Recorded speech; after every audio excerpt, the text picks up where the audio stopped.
Welcome to the Biz Easy podcast, where small business is simplified for greater results. Brought to you by Resources and Development.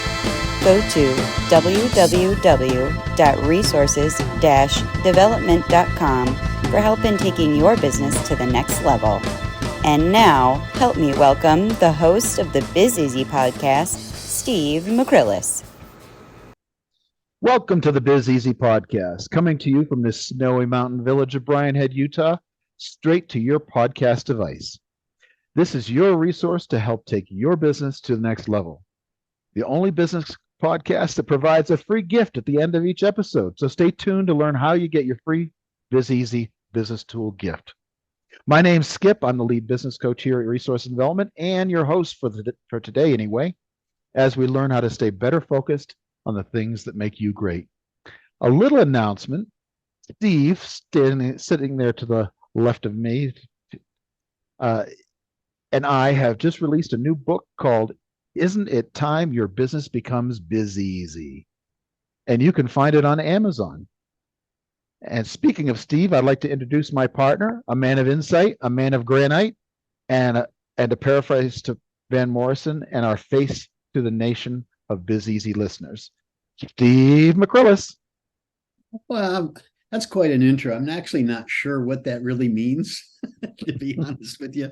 But you notice, I always add little things because we kind of prepare, some of the dialogue that we're going to have. And you like how I added that last little section in there? You didn't know I put it in there, did you?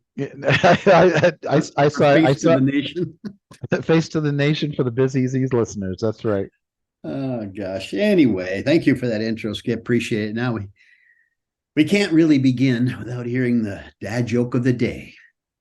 Well, a little personal one here today.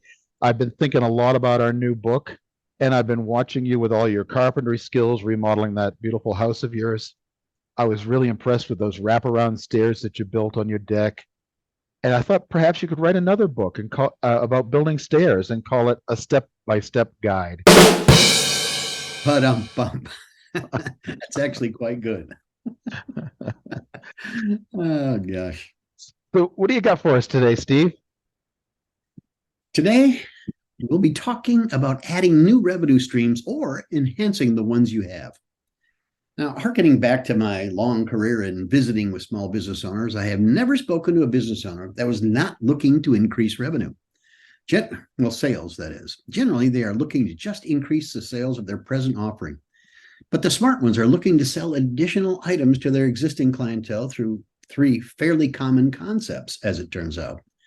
One is called upsell, one is called downsell, and one is called cross-sell. Now, let me break these concepts down for a little bit more clarification. An upsell is simply getting your customer to investigate the premium product or service with greater value than the product they were looking at. Upselling can also be an added package to the original product that gives the selection more value. Now, the simple example I can use is, would you like to make that a meal? And I'm familiar offer made by one of our most common food purveyors. The downsell is used when your customer won't buy their primary product or service, so you offer a lower cost alternative. Now, the cross-sell is a related product or service, sometimes produced by another company, but not necessarily, that you can bolt on to the existing sale or sell to the existing customer. Another simple example is the title this blog has mentioned. Would you like fries with that? Hey, that's good, Steve. And I think a lot of people focus on upselling and cross-selling, but the downselling, I think, is the one we forget, right? Rather than lose the sale altogether, we get the lesser value product sold, and all that goes to really increasing our top line revenue substantially. Well, I agree with that, absolutely. But here's the thing. When coming from a sales perspective, as I used to train salespeople all the time, when they prepare their little presentation about the product they have in front of them, or a number of products that they've all prepared something to say, and the client says no, they don't position or pivot quick enough to be able to offer a lower product. They're still like shell shocked, like, how could you possibly say no to that pitch I just made? They're either a great salesperson like yourself and thinking, okay, how am I going to turn this around and still get that sale, not thinking about the downsell, or a terrible salesperson like myself, like just so hit between the eyes with the no that I quickly pick up my briefcase and head for the car. Well, it's a blow to the ego for some. There's no doubt Right. about that. It does not necessarily make a good salesperson because they're looking for something else. It doesn't fit their needs, or you haven't really considered the cost differential important to them. Maybe they just got a letter from the IRS. You never know. Right. But for me, adding additional revenue streams, including the concepts of upsell and cross-sell, comes down to two primary factors: profitability and resources, of course. Obviously, we cannot offer something that does not add to our bottom line. Therefore, pricing is a very important calculation, ensuring that we have covered cost of sale, and company overhead or burden. A good example of that is, would you like to buy this set of tires? And if you buy this set of tires, you get a car with that. That would be an awful cross-sell or upsell, because obviously it's a completely different product mix. There are other ways to look at profitability through such as loss leaders. They are customer convenience, or things that help you close a bigger deal. Imagine an ice cream store that doesn't offer toppings. Those toppings, profitable or not, help to sell the ice cream cone. I'm sure you're familiar with the sprinkles or the dip. The other big consideration, Very familiar. consideration for me is resources. Does adding this new product or service line capitalize on, one, your existing customer base; two, the skill of your present staff, or does it require recruiting new skill set; three, your present location; and four, the assets that produce the product that you presently own?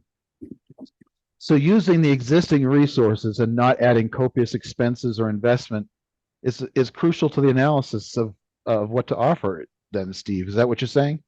Well, I had a client one point in time that he was a landscaper. Now, a typical cross-sell for a landscaper or additional revenue stream is during the winter when he couldn't do landscaping, he was doing snow plowing. Now, you argue, is that part of your core business?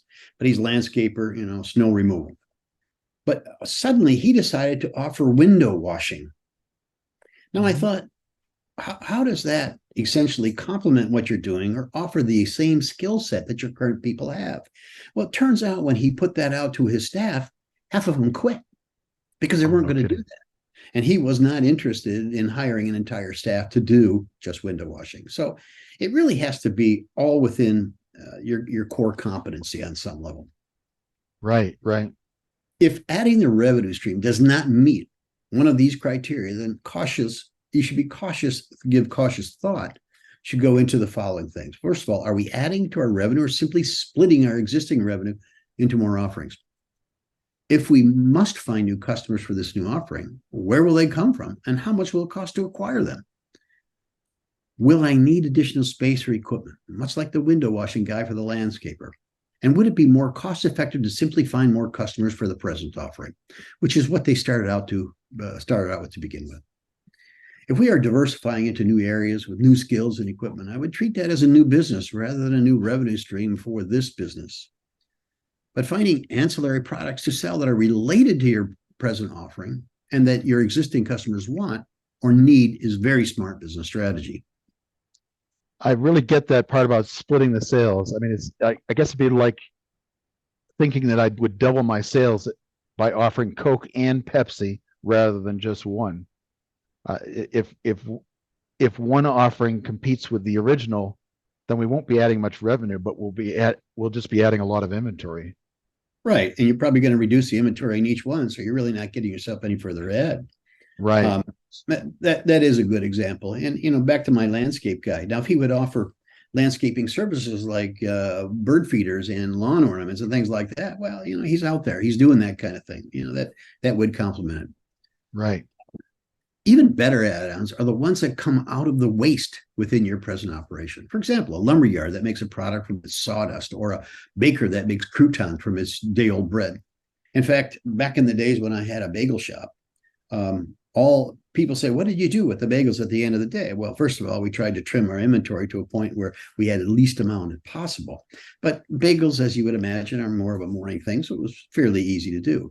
But the day old, we'd slice them into small slices and we'd sell them as bagel chips, bake them with garlic or salt on them, suddenly have bagel chips. So using that waste was very, very important for us. It's kind of a lost art, isn't it, Steve? I mean, our grandparents, our great-grandparents, when they were manufacturing things, they always used every part of whatever it was of their raw materials.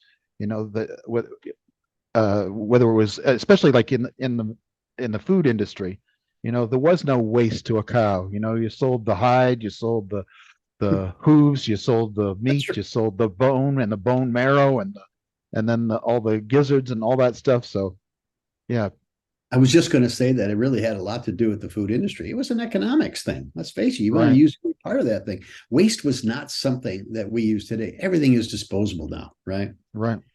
Adding revenue streams to your business can have several advantages and disadvantages. Some of the advantages include diversification of income sources, increase revenue, obviously, which is what you set out to do, and reduce risk of market volatility. When one goes up, hopefully the other one doesn't go down.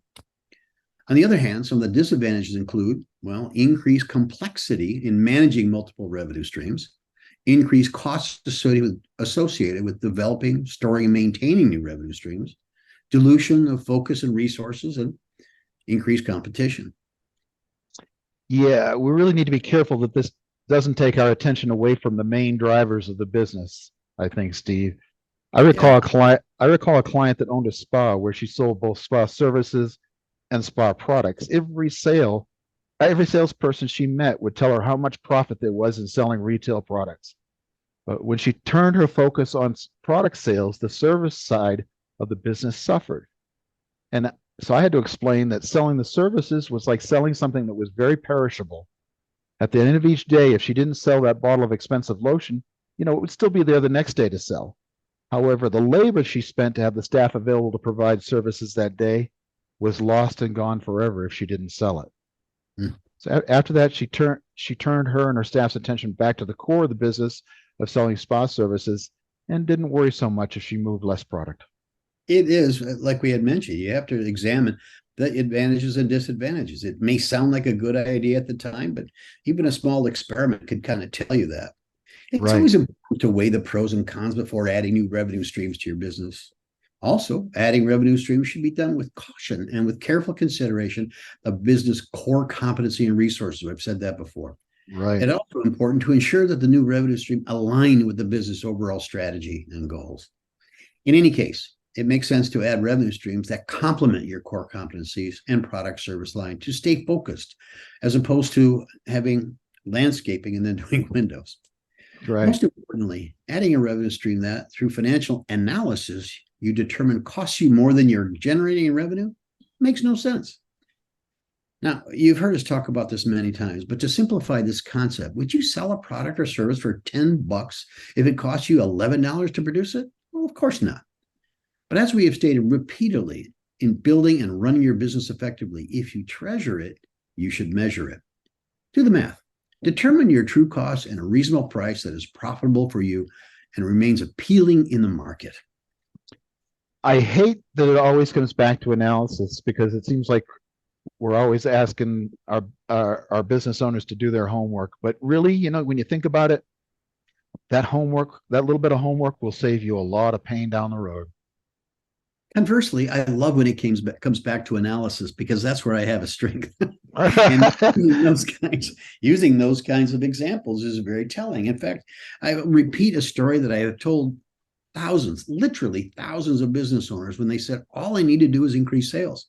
Right. And I said, but if you don't control your costs, increasing sales isn't going to do you any good. Oh, that's not true. All I have to do is increase sales. Okay, we're going to take the taco vendor. Have I told you this story, Skip? You've probably heard it a million times. I've told it as the hot dog vendor, but I've used the story many times myself.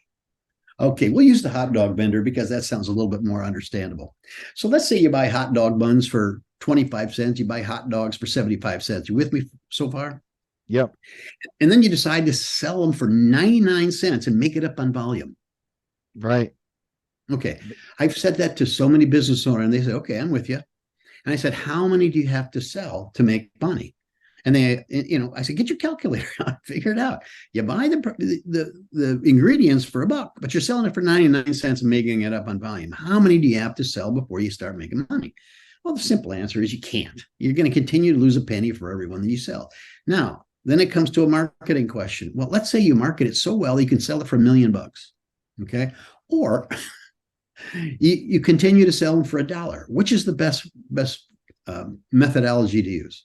Depends on how hard you want to work. You're still not going to make any money. Would you agree? Right. You're not going to sell it for $1 million and you lose money at $1.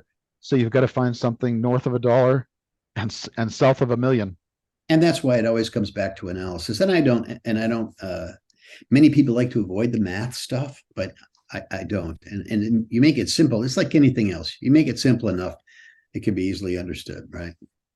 Yeah, and I think that's what we try to achieve here at the Busy Z podcast is taking some of those complex analytical processes and boiling them down to their essence and making it a little easier for folks. And I think this season, where we're giving away business tools and so forth, that's only going to make it even easier for easier for the business person. There you go. And I think you're absolutely right. Plug in a tool if you don't want to do the math, but you break it down simple enough, anybody can do it. That's right. That's right. So now we've got our new addition to the podcast. It's story time. So if you want to gather around, grab a hot coffee or an adult beverage, and keep in mind that this story is a real company in existence today. And just like many of you, they started from humble beginnings and simplified things for greater results. Actually, by listening to our podcast, they simplified things for greater results. I wish that was true, Steve, but I don't think we can take credit for it. Oh, well, somebody will call us out on it. All right. Brian and Joe were two friends who moved to San Francisco in 2007 to pursue their dream of becoming entrepreneurs. They had an idea about creating a website that would allow people to rent out, their spare rooms or couches to travelers who needed a place to stay. However, Brian and Joe faced many challenges and failures along the way. They had trouble finding investors who believed in their idea. They had to fund their business with their own savings and credit cards. They also had to deal with legal issues, such as regulations and taxes, that varied from city to city, state to state, country to country. They had to compete with established players in the travel industry, such as hotels, travel agencies. They had to deal with customer complaints, safety issues, fraud cases. They had to overcome technical glitches, design flaws, and user feedback. But Brian and Joe did not give up easily. They had a supportive team and mentors who helped them improve their product and service. They also received a lot of messages and reviews from their customers and hosts who expressed their satisfaction and appreciation for the company. And they used their feedback to enhance their website and their app and to create new features and offerings such as experiences, adventures, luxury rentals. They also created a blog and a social media account where they shared their story and their work with their online community. They received a lot of positive feedback and support from their audience, and they gained more and more followers and users too. They also received requests and offers from various media outlets, websites, and organizations who wanted to feature their work and collaborate with them. The boys were amazed at how far they'd come. They realized that their passion for connecting people and creating memorable experiences was stronger than ever. They decided to expand their business, but this time they did it with a bold vision. They wanted to make their company more than just a place to stay, but a way to belong anywhere. They invited their team, hosts, customers, and partners to join them for a special event where they announced the new missions and values and unveiled the new logo and slogan, which read, they named their website Airbnb for short, air mattress, bed and breakfast. Belong anywhere. Brian Chesky and Joe Jiba were proud of their business and their work. They thanked everyone who helped them along the way. And the Airbnb story is an inspiring example of triumph over failure. They overcame challenges and obstacles, and they turned their passion into a successful business, and they are now known as the Airbnb Adventure. They are happy and fulfilled with their life and their career, and they hope to inspire others with their story and their work. They believe that nothing is impossible with passion and perseverance. Skip, you know what I like about these stories? This is only the second one that we've done, and I hope we get some feedback on it. When they came up against a lot of obstacles and people were pointing out some of the issues, and some of their failures, if you will. They didn't just throw the baby out with the bathwater.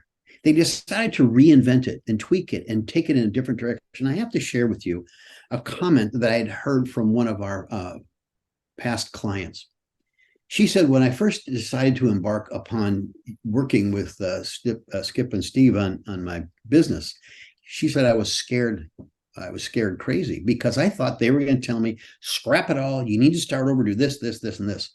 But she was so delightfully happy that it wasn't trying to give up the entire concept and start over and do something. It was merely enhancing, taking small incremental changes that gave her big results. In fact, that was her testimonial to those that she was speaking to about her business. It takes little things. Okay, they ran into some confrontation with taxes and issues in counties and different states.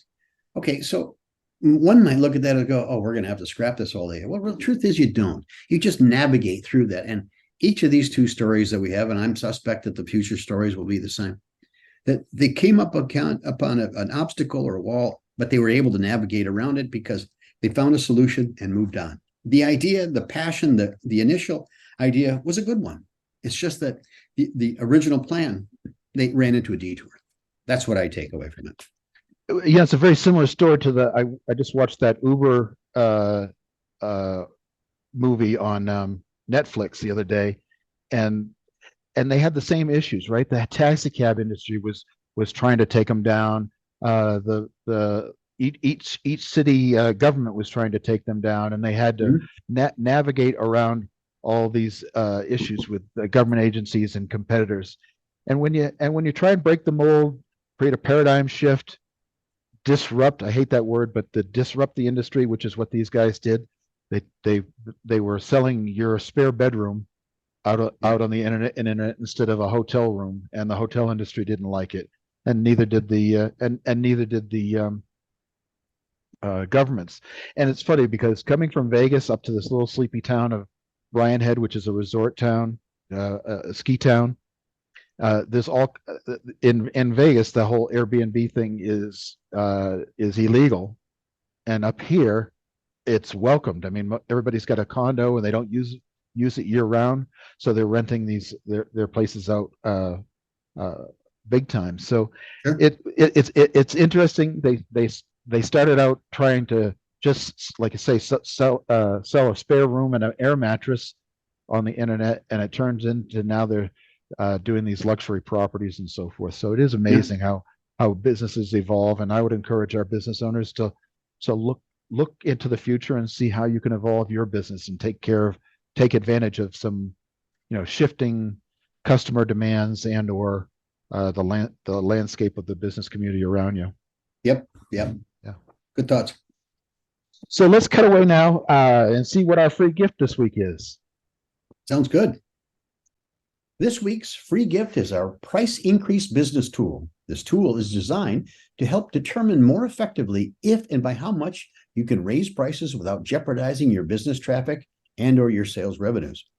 Now, many are concerned about rising prices, but as rising costs are imminent, raising your price is inevitable. So let's let Skip show us around the tool. Thanks, Steve. I hope this is going to be a really handy little tool for business owners that are contemplating price increases, and we should always be looking to increase our prices and pushing that envelope whenever possible. So this tool is designed to do the calculations one of two ways. You can either choose to do it based on your company financials, or you can do it on your unit sales and your unit costs. So you can use the left-hand side for one and the right for the other. As with all the spreadsheets, you just put information in the white boxes, and when you hover over these white boxes, it'll tell you what type of information goes in each one of these. So here we're contemplating a 10% price increase based on company financials. We put those financials in here, and we're guessing that we expect to lose 10% of our customers with that increase, and it shows us that we're still going to make $60,000 more than the $300,000 we're making right now, even with those loss of sales. It shows that we can lose up to 250 sales and still break even and make the same amount of money. Over here on the unit sales side, same way, you just fill in the boxes, the unit price, unit cost, expected loss, how many sales you're presently doing for this period, and it shows that we're doing 100 sales less, but we're making $6,000 more. Now let me just change that to say we didn't lose any customers. We'd be making a whopping 40,000 instead of 30,000 in this example. And again, 250, we would lose 250 sales and still break even with a lot less work. This also will show you commissions on sales, and at a 100% sales, 0% loss, we'd be paying a little bit more. But let's say we put that 10% loss back in there. It shows us that we would be paying less commissions on less sales and making more money. Steve, I hope this tool is helpful to all of our business owners out there when they're contemplating a price increase. I found it to be very useful when working with clients. Excellent. As Skip mentioned, embedded in the tool are individual drop-down menus that walk you through data inputs and their usage. Now, this tool, as Skip mentioned, has been very valuable to show our clients how increasing their price can actually increase their profits without losing customers. Now, we hope this makes your business a little bit more predictable and a little bit more profitable. And the way to get your copy of the price increase tool for free is to go to the podcast page, the products page at resources-development.com and use the coupon code INCREASE, that's INCREASE, to get yours absolutely free. Now, this product is normally sold for $19.95 value that you receive free for listening to us today. Our gift to help make your life biz easier. Thanks, everybody. I hope it helps. Okay, we're back. You ready to wrap it up, Steve? I got nothing else for today, Skip. All right. Take care, everybody. That's a wrap. Thanks for listening to today's Biz Easy podcast. If you enjoyed our broadcast, we would kindly ask you to like, subscribe, and share with other entrepreneurs. See you next time on the Biz Easy podcast, where business is simplified for greater results.